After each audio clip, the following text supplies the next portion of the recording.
Onward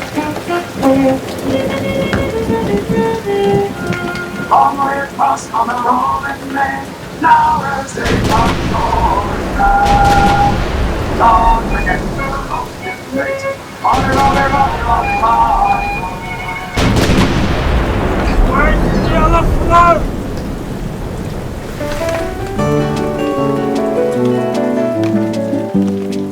Hi friends, Mike Anderson here. I've known Scott Kennedy for over 30 years and have long admired his remarkable freehand maritime artwork. Over the years, he has created several beautiful pieces depicting my two boats, which are shown here and which I am very proud of. Tansy Lee was a modified Blue Moon designed by Thomas Gilmer.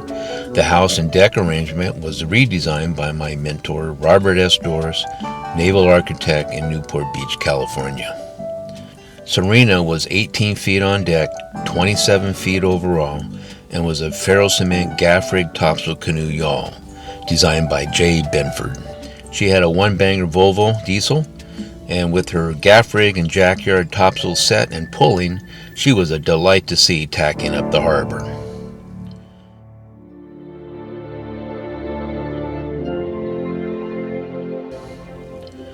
This film is a true story of Scott's recollection of a tall ship journey aboard the Surprise, the central vessel featured in the motion picture Master and Commander, The Far Side of the World by Patrick O'Brien.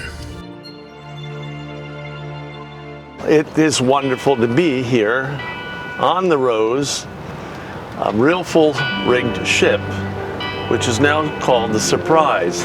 The reason for that was making the movie Master and Commander. When I heard that they were going to sail the Opsail 2000, which was the Millennium sail, I thought I needed to go across the country by the time I was living in California again, and I did that by train. Became good friends with Captain Richard Bailey. Bit by bit, taking pictures, doing documentation through drawings and photographs. I could then work from it, when it wasn't cold or whatever the conditions at the time. The main intent was really get a better picture for the company and my friend Richard Bailey. From that, coming down the coast became a whole series of drawings and paintings. And one eventually waded into an oil painting as well. The one that we're speaking about right now is called the Tempest, and that was entering New York Harbor. Now, once I signed on, I knew I was going to be working the whole time. In a spare moment, I would pitch in and take the wheel or go aloft or whatever needed to be done, as I was used to doing on a ship like this. I sailed aboard 23 years ago on a journey from the New England town of Newport, Rhode Island, around Long Island, and then up into the lower New York Bay. I did a painting of that later in 2002. I've done several paintings, and that's what I was come to do. But the experience of sailing back up in the rigging, as I knew when I was a young man and trained for that, I put in some great detail, was pertaining to also the action that was going on in the Tempest. During that trip, we experienced some heavy weather coming into New York City by surprise because we had had fair weather our whole trip down.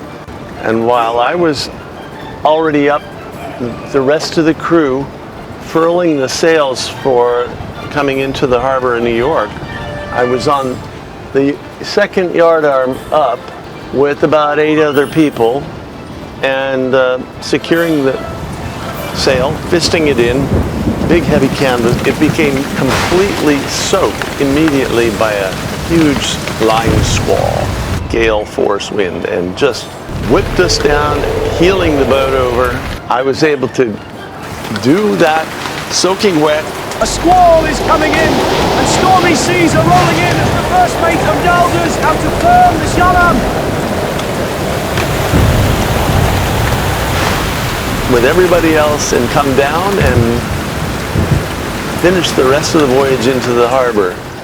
The epic moment that pushed me over the edge to get this painting done was how the storm developed and lifted its dark cloud just at the moment that the rain and the hail stopped. Everybody could see the World Trade Towers glowing in the afternoon sun, and everybody cheered like it was so much glory. And what better thing could it be than on the 3rd of July for this millennium celebration that everyone from all nations were honoring in New York City with their tall ships being there.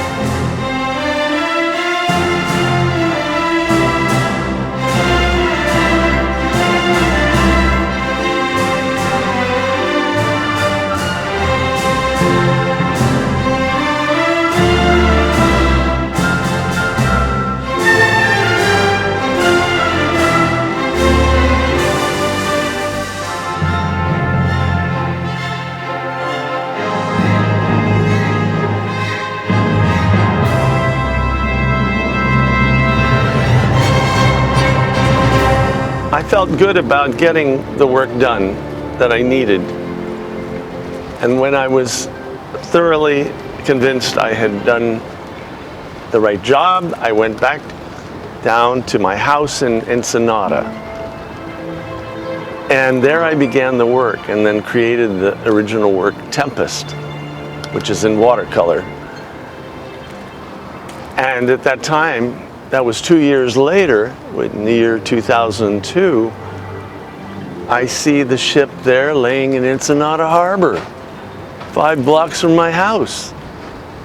I said, my God, I'm going down to that ship right now and shake hands with my buddy Richard and the chef Chris Hunter.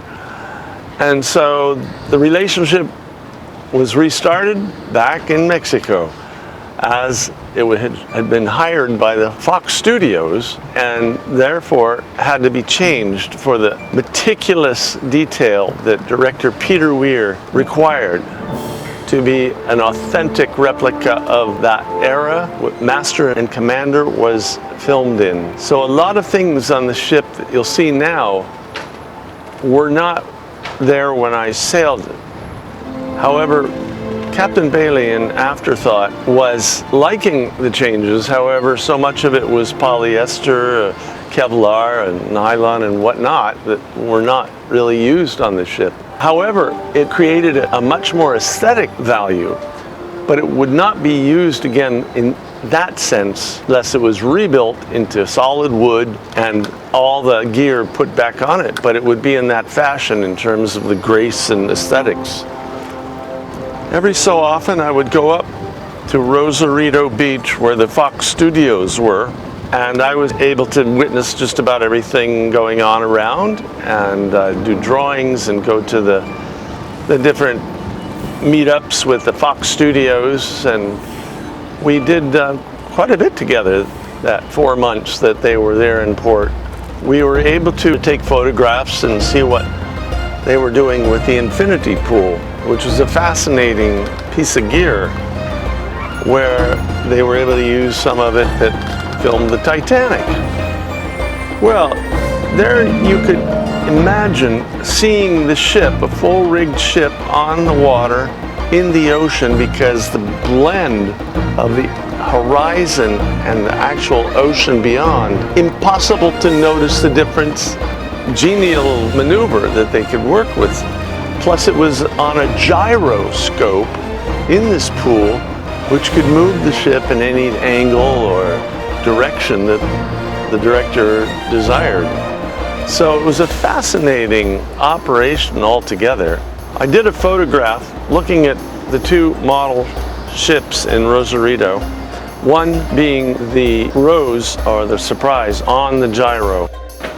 I went to the other one, which was a model they put inside the shed, and there they could control the weather conditions and make special effects.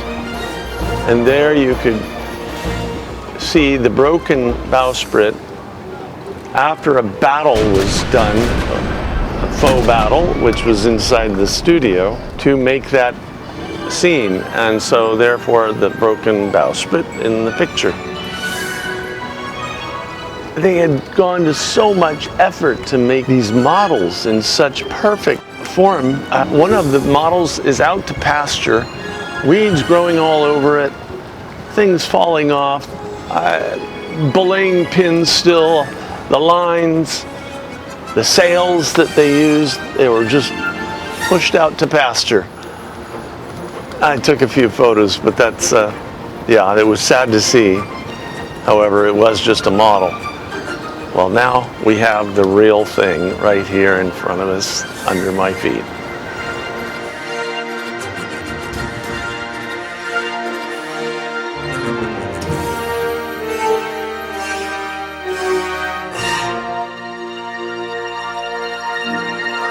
She now lays on permanent exhibition in the San Diego Maritime Museum waters.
We're still afloat!